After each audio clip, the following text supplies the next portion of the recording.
Good morning, friends.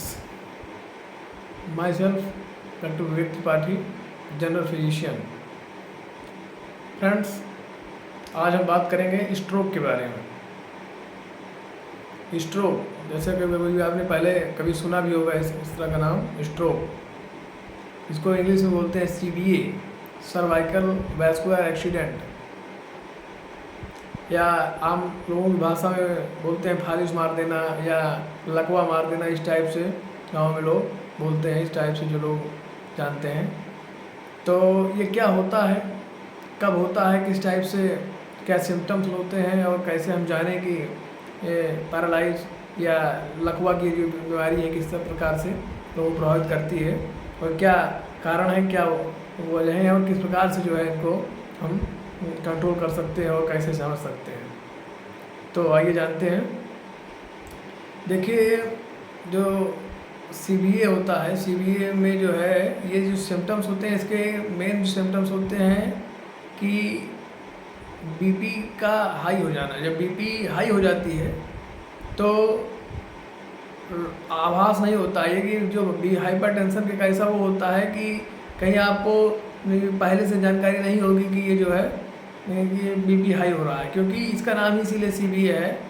Actually होता क्या है इसमें कि ये जो है आपको टाइम नहीं देता है कि आप अगर पहले से नहीं जागरूक हैं, आप अपना BP नहीं चेक करवा रहे हैं, बार बार नहीं कुछ काउंसलिंग करवा रहे हैं, दिखवा रहे हैं अपने आप को, चेकअप नहीं कर रहे हैं या कोई दवाएं नहीं ले रहे हैं, प्रिकॉशन नहीं यूज कर रहे हैं, तब आपको अचानक पैरालाइज के अटैक आ सकते हैं और स्ट्रोक हो सकता है। तो इसके लिए बहुत ज़रूरी है कि हम अपना बीच में BP चेकअप कराते रहें और उससे क्लियर होता रहेगा कि हाइपरटेंशन अगर है तो हम BP को कंट्रोल करने की दवाएं बराबर लेते रहें। उसके साथ साथ इसमें दो टाइप के स्ट्रोक होते हैं। स्ट्रोक एक तो होता है कि जो ब्रेन की नसें हैं जो उसमें ब्लॉकेज हो जाए, वो क्लॉट हो जाए या किसी प्रकार से जो है मतलब जो आगे की ब्लड का सर्कुलेशन है वो रुक जाए वहाँ पे, तो उसको बोलते हैं इस्कीमिक स्ट्रोक।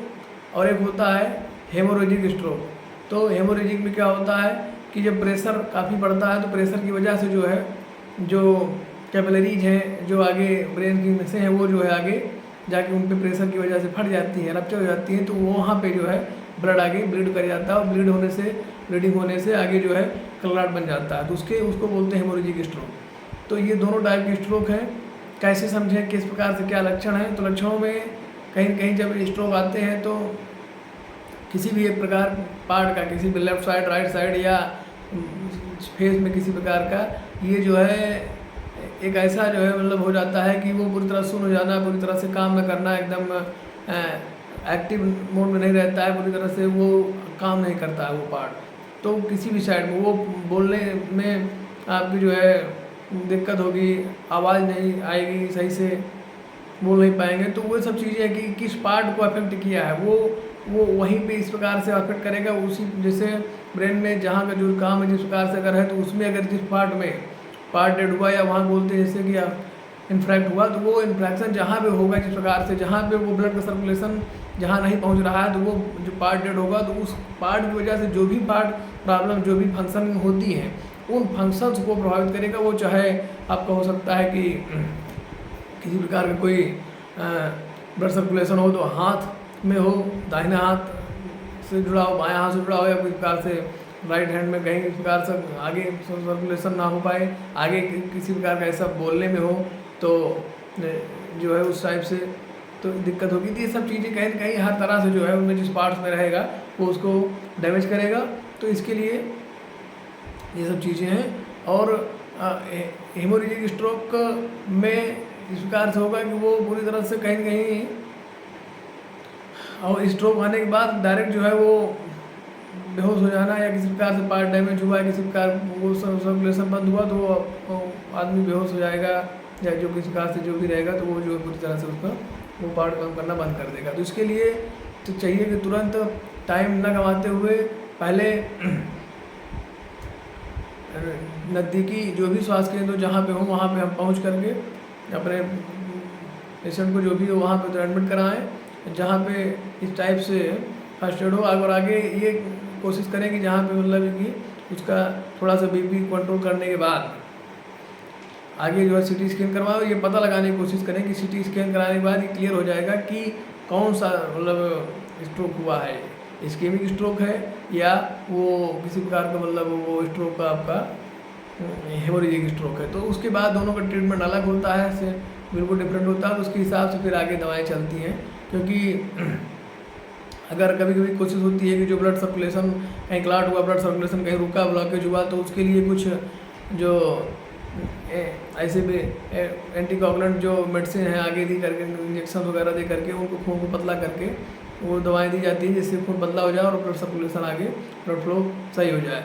और उसी प्रकार से अगर जैसे कहीं ऐसा कुछ आगे क्लॉट हो गया, आगे ब्लीड हो गया है, तो वहाँ पे उस क्लॉट को जल्द से जल्द निकाला जाए। उसके लिए न्यूरोसर्जरी की जरूरत पड़ती है, न्यूरोसर्जरी होगी, वहाँ पे उस क्लॉट को निकाला जाए और यथाशीघ्र आगे जो है उस क्लॉट को निकालने के बाद पेशेंट को जो है जस्ट आईसीयू में रख के आगे जो भी है सर्जरी की आवश्यकता पड़ती है। इसके लिए क्लियर होना जरूरी है कि कौन सी सर्जरी कराना है, कौन से प्रकार का ट्रीटमेंट आगे होना है। ये सीटी स्कैन के बाद ही डिसाइड करते हैं डॉक्टर साहब, जो भी मतलब वहाँ पे कहेंगे न्यूरोसर्जन आगे जो है। तो इसके लिए इन सब चीज़ों को ध्यान में रखते हुए पेशेंट्स को समय न गंवाते हुए बहुत ही रोल होता है कि टाइम वेस्ट ना किया जाए। बहुत ज़्यादा डॉक्टर भी अगर तैयार है तो ऐसा नहीं बहुत जल्दी कर रहे हैं किसी प्रकार का, नहीं, उनको ये है कि जल्दी ऑपरेशन कर दें आपका, क्योंकि वो समझ रहे हैं कि इसमें ऐसे स्ट्रोक हैं, वो आपको सोचने समझने का मौका नहीं देते हैं।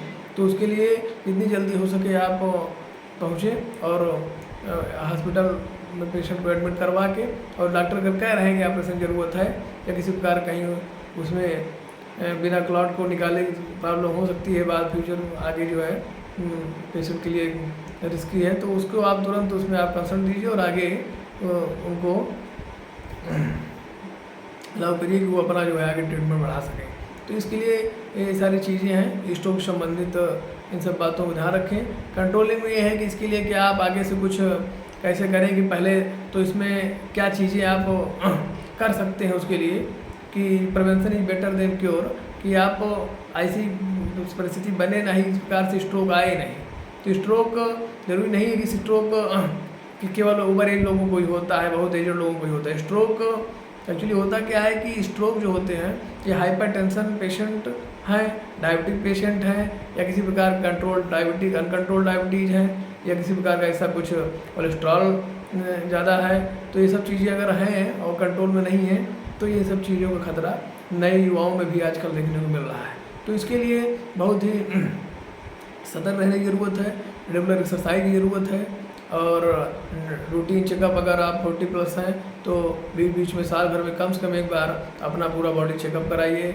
उसमें लिपिड प्रोफाइल है, उसमें आगे और भी टेस्ट हैं, हार्ट रिलेटेड हैं, किडनी का है, और भी जो भी मतलब इससे रिलेटेड डायबिटीज़ है, शुगर है, जो भी चीज़ें हैं उनको आप कंट्रोल में रखिए। अगर दवाएं ले रहे हैं तो उसमें बिल्कुल भी लापरवाही न करें, रेगुलर लेते रहें दवाएं, क्योंकि दवाओं को आप देखेंगे कि कभी होता है कि बीपी हमारी नॉर्मल है, हम क्यों दवा लें, अब तो नॉर्मल हो गई है, भी दवा बंद कर देते हैं या गायब कर देते हैं। देखिए वो जो दवाएं आप ले रहे हैं उन्हीं दवाओं की वजह से वो कंट्रोल हुआ है। अगर वो दवाएं आप नहीं लेंगे तो इन फ्यूचर आगे फिर वो चीज़ दवाओं का असर ख़त्म होने के बाद फिर वो चीज़ वही स्थिति फिर हो जाती है। इसके लिए फिर आप वो स्थिति गंभीर हो सकती है। इसके लिए बिल्कुल भी लापरवाही न बरतें। अगर डॉक्टर ने एडवाइस किया है कि आप बीपी की दवा लीजिए रेगुलर, और शुगर की दवाएं हैं, थायराइड की दवाएं हैं, जो भी जिस प्रकार से प्रॉब्लम आपको हैं अगर उसमें है तो उनमें आप बिल्कुल जो है दवाओं को रेगुलर टाइम टू टाइम लेते रहिए, जिससे कि वो चीज़ें कंट्रोल बनी रहें। और जो डेली लाइफ में रूटीन है, अपना लाइफ स्टाइल है, उसको भी चेंज करें। टाइम से सोना है, टाइम से जगना है, एक्सरसाइज डेली कम से कम हफ्ते में 5 दिन एक्सरसाइज करिए, जिससे कि पूरा आपका जो फिटअप रहे। डेली मॉर्निंग वॉक है, इन सब चीज़ों को थोड़ा सा अगर आप करते हैं तो कहीं बहुत ही जो है फ़ायदेमंद होती हैं। ये चीज़ें कहीं ना कहीं आप बहुत ही लोगों को फ़ायदा पहुंचाती हैं। तो इसके लिए हम आपसे यही सलाह देना चाहेंगे as a doctor and as a physician कि आप इन सब चीज़ों को बहुत ही हल्के में ना लें, जिससे कि बाद में कहीं आपके लिए कोई खतरा पहुँचे। Thank you very much.